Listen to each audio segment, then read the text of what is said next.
We said, well, what's the market? Who's going to be interested in this home? And so we knew that somebody that was interested in doing an Airbnb that was Breaking Bad or Walter White related, and a museum were going to be able to generate enough income to support the price that we had attached to the home.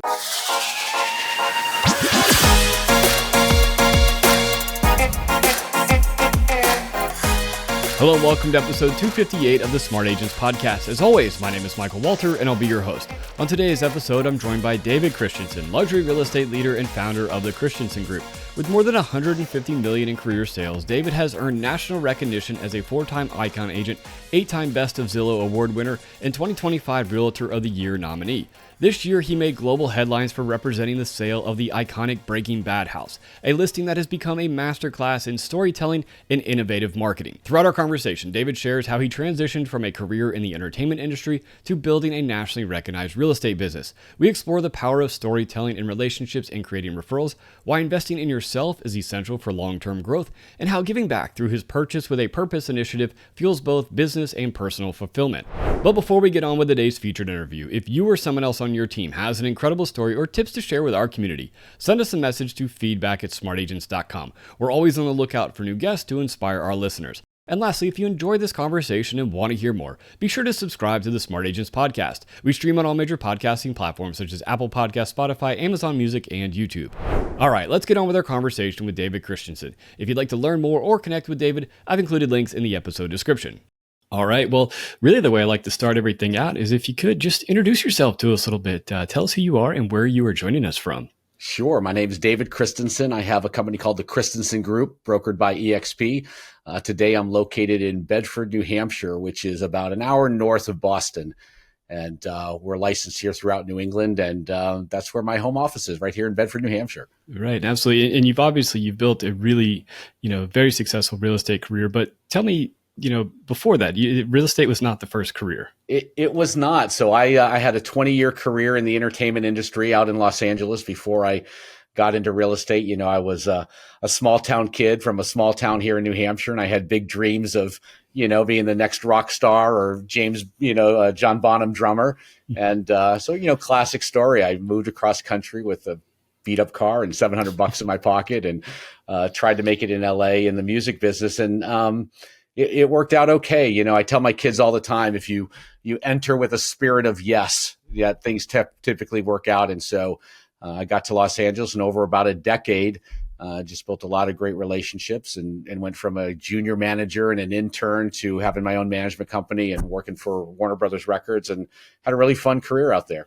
Awesome. And then what was it that eventually led you into real estate? How did that kind of transition and transformation happen? Sure. I had spent almost 20 years in Los Angeles doing work in the entertainment industry. And I always say I loved it when I loved it, but it's a very fast-paced business. And I felt like there was a change that was needed. And I actually had an interim kind of career change before I came into real estate. I was involved in working on the Titanic, which sounds like a crazy project. You can never really name drop that. There's no way to easily say at a cocktail party that you were involved in diving the Titanic. But I did take about a 5-year break from working in entertainment in the music business to real estate, where I was in Florida, and I was involved as the media director for Titanic. So if you had ever seen a Titanic museum or any of the artifacts touring the country or any of those type of specials on Titanic, my role was really to kind of help put those pieces together. And part of that was getting an opportunity to dive the ship, which was really fun. And that was kind of this interim job before I decided that I really wanted to move back to my roots, which was New England, where all my family was. And, real estate just seemed like a good fit. I was always a big believer. My dad used to say, what is your skill set? It's really not about what your job is. It's what's your skill set. And the skill set that worked well for me in entertainment and had worked very well for me as a media relations person was really perfectly suited for the real estate business. So it turned out okay. Right. Absolutely. Well, interesting enough, my son, we were just at a baseball tournament in Pigeon Forge, Tennessee. There you go. Did you go to the museum? We did. And it was fantastic. Pretty amazing, huh? Amazing. Yeah. It was last week we were there. Oh, good. I'm glad you had a good time. Yeah. Yeah, it was fantastic. Yeah. Well, so, okay, so tell me, going from And taking your skill set, how did you go about, building your, launching your real estate career and Sure. using those skills that you had gained over your time in the entertainment industry and the media world? Sure. One of the things that I learned when I was in the entertainment business is it's all about storytelling and it's all about relationships, right? And if you think about it, when we're in the real estate space, it's all about storytelling and it's all about relationships. Our first and foremost goal is to understand our client, to come from a spirit of listening and really figuring out what is it that this buyer or seller needs to achieve their goal. And then how can we tell that story in a unique and special way that makes that home stand out? And I remember when I first got into the real estate business, I remember calling a friend of mine from the entertainment industry and big manager, had managed Fleetwood Mac and Motley Crue and all these guys. And I said, I just closed on the sale of my first house that I was involved in. I said, it was not kind of like, it was identical to when I would be in the music business and I would manage an artist and sign them to a record deal and then go, put a record out to the public. If you think about it, the client is the artist, right? You're sitting there talking to them about what is it that you need? What are you trying to accomplish? The house is the record. How are we going to market this home in a way that's special, that makes people take notice? And then the audience are the buyers, right? And so we really just used the same type of thoughtful narrative to bring that house to market. And the process was very similar. So it felt very natural to me. Yeah, absolutely. And I really, that comparison between the album promotion and the home promotion, that really does make a lot of sense. Yeah. Yeah. So tell me, when as you got into the industry, how were you marketing yourself to kind of build that business, especially if you had been living in LA and were back in New Hampshire? Sure. So I was very lucky in the sense that I grew up in New England. So before I moved to Los Angeles, I had spent, quite a bit of time in New England. I had a great core group of relationships and family that were still here. And so when I moved back, I immediately did what every young agent does, is kind of tap into that sphere of people. And so I did that first and foremost, and that was helpful. I think the other thing that helped me differentiate is I really tried to utilize that time in Hollywood and LA to separate me a little bit. I had been lucky enough to have some press over the years about some of the things that we had been doing, in Los Angeles and across the country.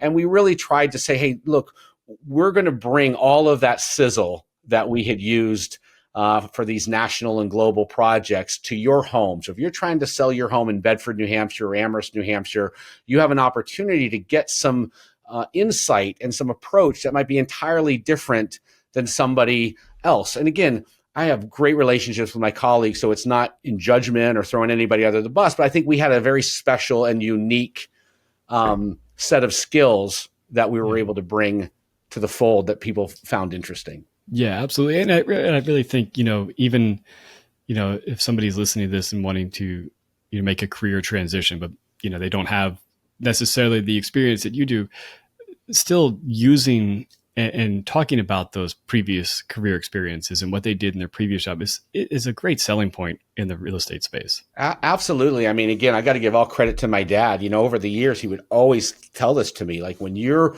moving through your life and you're looking for different chapters or different careers, don't get hung up on the job title. Get focused on what skills do you need to do that job. And if you have the skill set, that's the key. And so when I talk to young agents that are looking to come into real estate, I'm not focused about, did they have a job that was similarly aligned? I'm trying to figure out, do they have an entrepreneurial spirit? Because as you know, real estate is an entrepreneurial business. And I think you have to come from an entrepreneurial spirit first and foremost.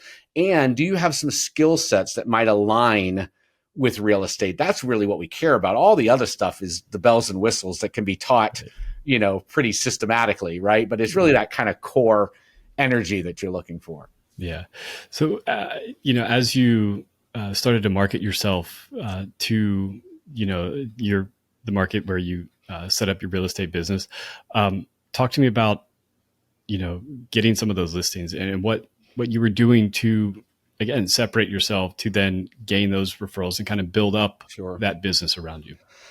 I mean, it's going to sound really cliche and kind of flippant, but it is the God's honest truth. I was a huge believer in the book Raving Fans and the concept of if you add and provide more value than anybody else, it's almost like a golden ticket, right? If you do above and beyond and you really make that client feel like not only did they get the best deal they could have got in the sale or purchase of a home, but that you understood them, you listened, you throughout the entire process were engaged and you cared about the process, and there was no kind of quote focus on the commission. You were really there to be of service first.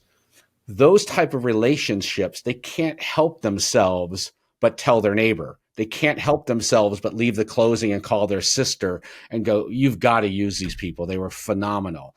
And so a lot of times we get caught up because we want to think that there's an easier way, right? There's a lead generation funnel and there's some special download, or if I use this special, video trick, whatever, all those things are great, right? They make the net wider.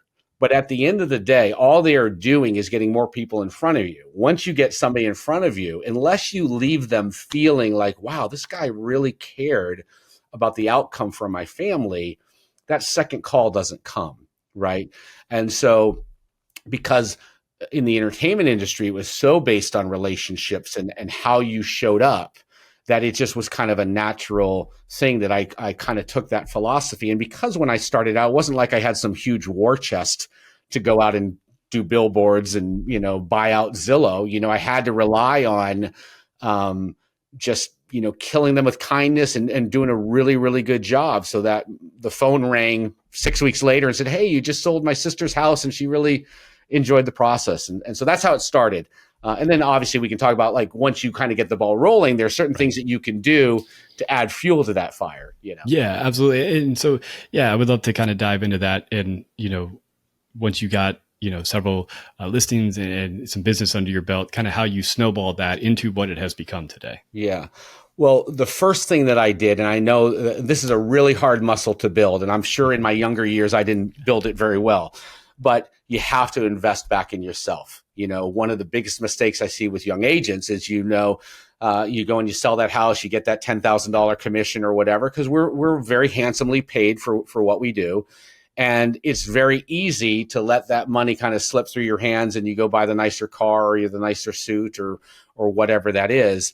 I was militant about putting that profit back into my business. So when I did start having that war chest, I looked at what ways could I captivate this market most efficiently. And not every way is the right way for everybody. Everybody's market's different. Everybody's risk to reward comfort level is different. For me at the time, Zillow was kind of just starting to get its feet. And so it was cost effective for me to go into markets and basically own those markets. And so my thought process was, if I own these markets early on, and I know that I'm going to deliver great customer service, even though the cost of the lead is higher, it's a very strong lead. My conversion rate is high on these leads. And the likelihood is that I'm going to sell 3 or 4 transactions on every lead, right? So for me, Zillow was a very, very important part of my business. And I get a lot of pushback on that because it's not the right fit for everybody. And there's no love fest with me and Zillow. There's plenty of challenges with Zillow, but that was an important part of how I handled that situation. And I looked at that early on in my career. Yeah. So was it previous, your time in the entertainment industry or other, entrepreneurial, pathways that you took that, kind of drill that into you? I really need to invest in myself and make sure that I am putting a chunk of this, this profit, that it's not all, just fun money to go out and do. Absolutely. And one of the things that I talk to with agents making a career change, so either whether it's a brand new agent or it's somebody who's had a first chapter of their life and maybe they're 40 years old and they're now looking at a totally different thing. I think the biggest misnomer is that, you are not working for yourself. Like people have this envision that I'm going to go work for Remax, or I'm going to work for EXP, or I'm going to work for Coldwell Banker. And if you haven't been in a commission-based business, or you haven't been an entrepreneurial spirit, it takes a minute to kind of recalibrate your thought process, right? And so you can be the most lovely person on the planet, super skilled, but if you don't have the mindset of, oh, I have to go out and hunt my food every day, and I feed my family by selling this house, nobody's coming to rescue me.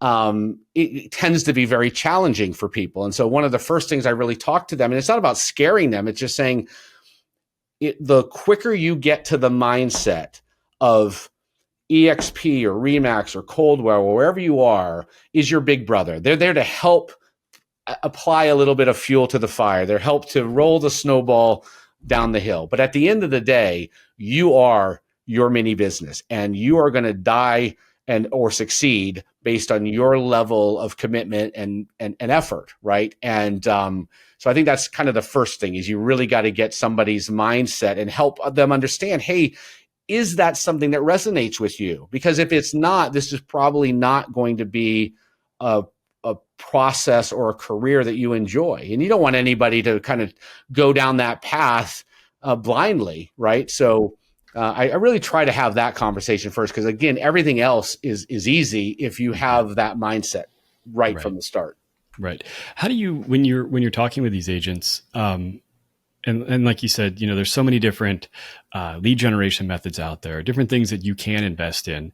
How do you talk to them to kind of find out what they should be going after? Because maybe the Zillow leads, if they're not somebody that is going to really be following up on the phone calls and really utilizing those leads, it's probably not the best investment for them. So how do you kind of define what works best for them? That's a great question. And back to what we talked about in the beginning, it's about listening, right? Everybody is going to have their own temperament, their own skill set, their own way of doing it. I have some agents that are Teflon. They love cold calling. They love door knocking. There's nothing that you could say to them that's going to rattle them, right? And God bless, go for it, right? That has never been my MO, but there's totally value in that for some people. I've got some people that are more sphere related. It's building long-term relationships. So those transactions are slower builds, but then they throw off more clients, right? Because they're deep in the family, they're deep in the church, they're deep in whatever activity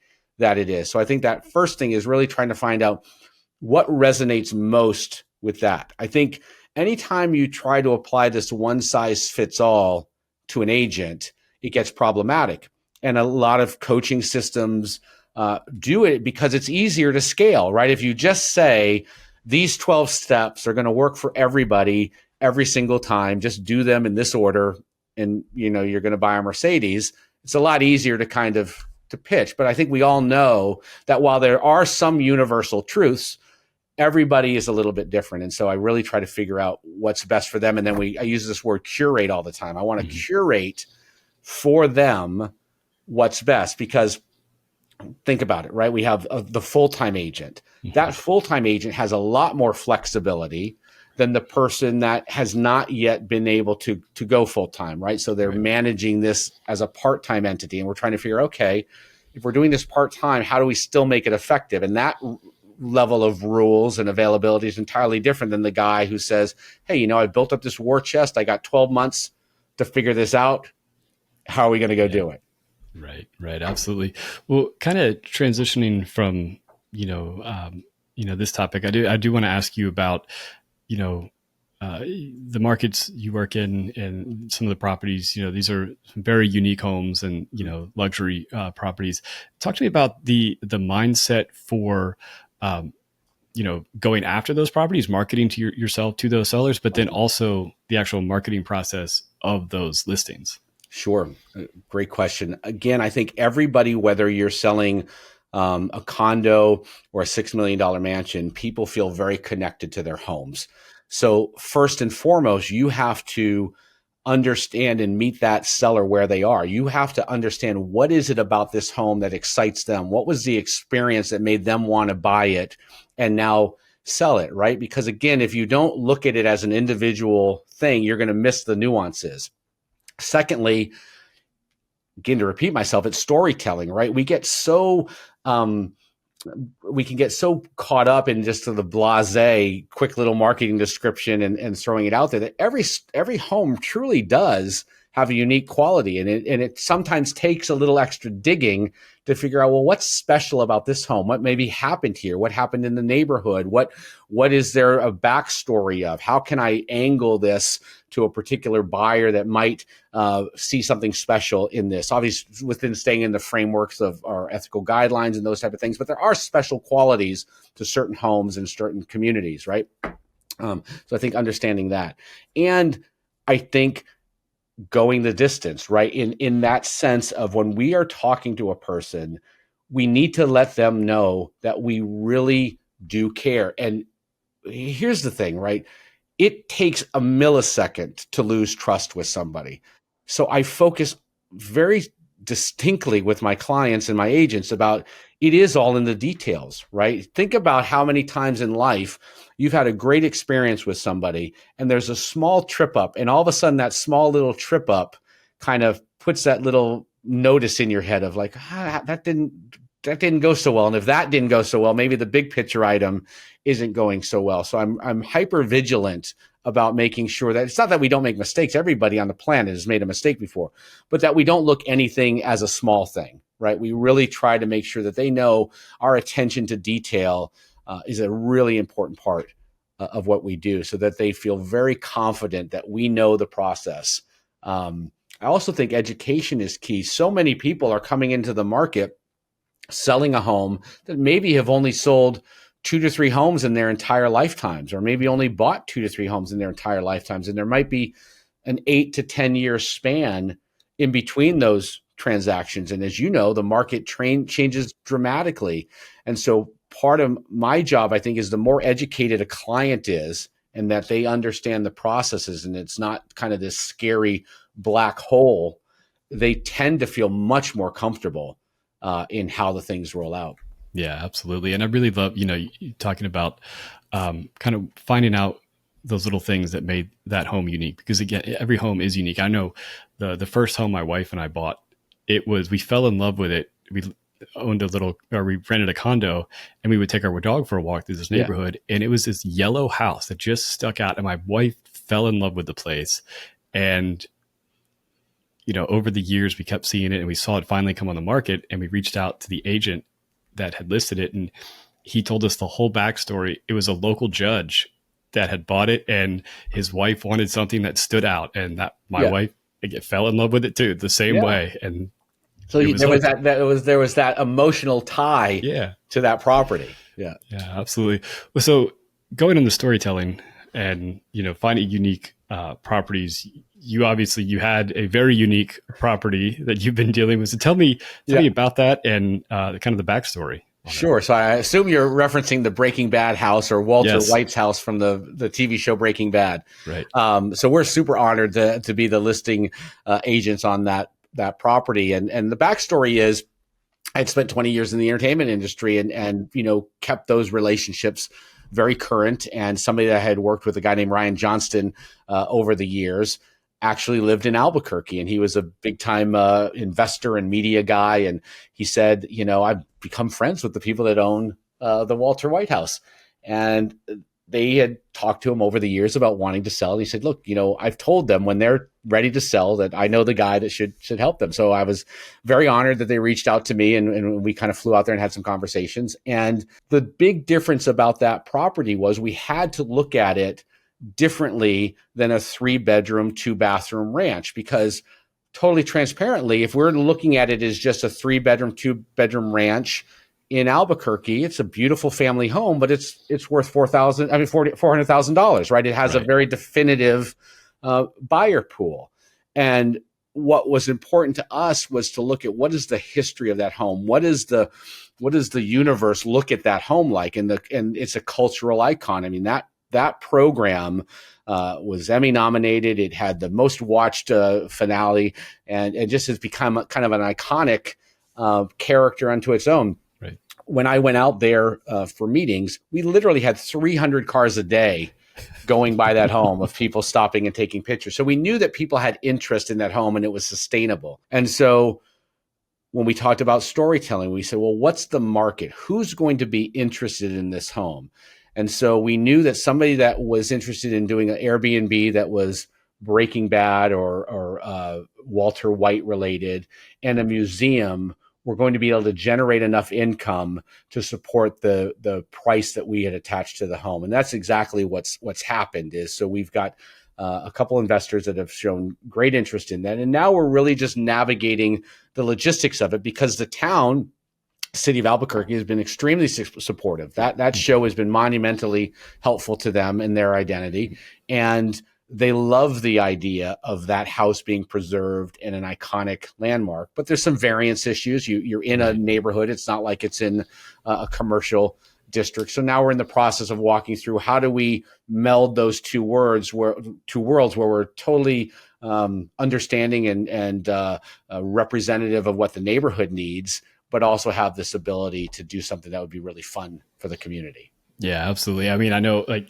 I can picture those shots, as they're following a car into the driveway, or those exterior, and then that house is so unique. And it's very rare when you think about it. If you kind of, and we had done this a little bit, we went through and thought about some of the most iconic moments of that show over the decade period. And some of the most iconic scenes happened in that driveway or in the pool. And so it really did become a character unto itself, and people really identified it in a way that I think is different than a lot of cultural icons. I think that's why it gets the traffic and the interest that it did. Yeah, absolutely. So when you are, marketing a home like this to these investors, kind of what's the packaging that you're putting together? Like you said, wanting to do the Airbnb. So are you packaging kind of what this can turn into?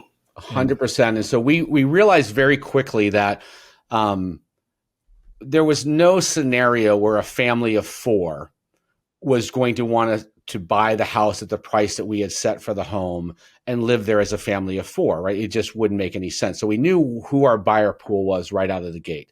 And some of my experience when I worked with Titanic, which was building museums and taking these things on the road. So we understood the concept of a museum and a iconic place to go and see and have an experience, and what those ticket sales looked like and how that process works. We had some background in that. And so we really reversed engineered it. We said, if we were able to do this and get the city on board and get the variances, what do we think that this business could generate for an investor? And we basically put that deck together and ran those multiples.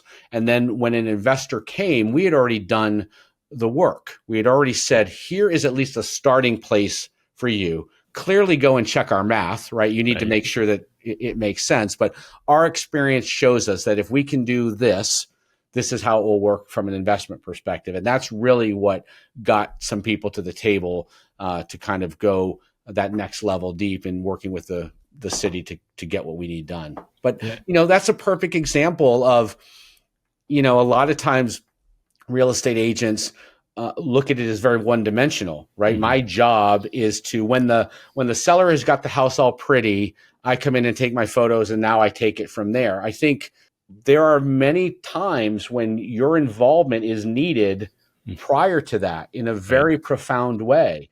And that homework that you do, or that extra level of care or insight that you bring, is what makes us valuable. And I think, not that we're touching on in this call, but if you think about AI and all these tools that are coming to the surface that are going to make this process much more streamlined from a technical perspective, there's absolutely going to be a world where somebody can buy a home from their living room and get the process done, right?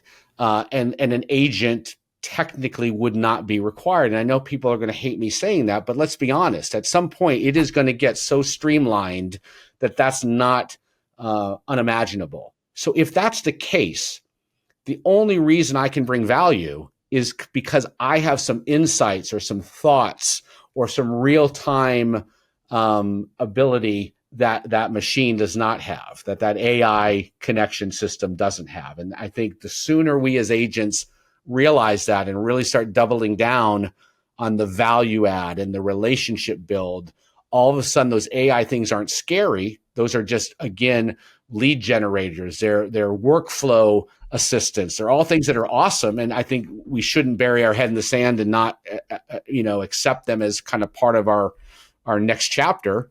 Right. But I think it should just make us work harder to bring the human aspect to it.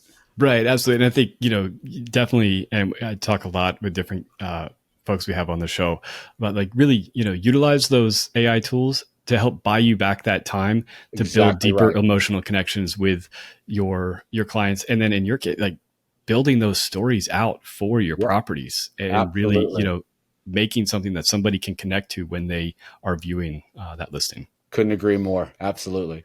Well, so one last thing I do want to talk to you about before we wrap up is your passion for giving back, and talk to me about your purchase with a purpose and how that all came to be and what it is. Sure. So I'm extremely blessed to have the life I have, and I didn't always have this life. I had some real highs in my life, and I had some real lows in my life, and I had to rebuild. And when I got to a place of where we are now, it just seemed absolutely unfathomable to me that I would not make a part of what I do to help somebody else. And I had worked with an artist for many, many years in Los Angeles who went on to work for a company called Convoy of Hope. And they're one of the largest nonprofit agencies in the world. I think number 30 on the Forbes list of top 1,000 charities. Every 91 cents of every dollar goes to the intended target. And I thought, we're selling all these homes. There's got to be a way that we can take a portion of these proceeds and give back to the community. And so that's what we started. We started this purchase with a purpose program. So every sale, every transaction I do, whether it's a buy or a sell, a portion of that goes directly to Convoy of Hope. And then 91 cents of that contribution goes directly to those parties in need. And what we've done, they're a global company, and I had the opportunity to go to Tanzania and see what they do. But I really wanted to focus on domestically. I thought there was plenty of places right here in my own neighborhood, in our own community, that certainly needed help. And so what we've done is we've targeted the funds that we're raising for domestic initiatives, a lot of them surrounding homelessness and affordable housing and those type of things. And we're just super proud of it. Yeah, absolutely. And I think, the real estate industry and real estate professionals, there's such a great opportunity for them to give back to their communities and really, because they are those pillars. I mean, when you think about the really great agents in your market, they are pillars of the community. They're there to help build up the viability of the community. And really, I think, having that ability to give back to those in need in your neighborhood is so vital. It really just plays into the why we do what we do. Because at the end of the day, it really is about those human connections and feeling like you've done something to better your street, your neighborhood, your community, right? There's no better feeling. It just isn't, Yeah, absolutely. And I mean, and it's, it's one of the, you don't get into and you don't do those things to help better your business, but inevitably people see your face. They make those connections with what you're doing to help your community, and they're going to want to work with you. That's exactly right. And if nothing else, it makes you feel better, and you flow through life in a way that's just so monumentally different that it can't help but, help for sure. Yeah, absolutely. Well, I really do appreciate you taking the time to talk with us today. Tell me, where can people, connect with you on social media if they want to, learn more from you, hear more about what you're doing? Really easy. DavidChristensen.com. We've got all the goodies there. I love to talk to people. I love to meet people. My direct mobile is on that site, my direct email. DavidChristensen.com. And I'd love to help in any way I can. And this has just been a great opportunity for me. I love what you do and really appreciate you taking the time to talk to me. Awesome. Again, I really do appreciate you sharing everything with us today. My pleasure. You have a great day.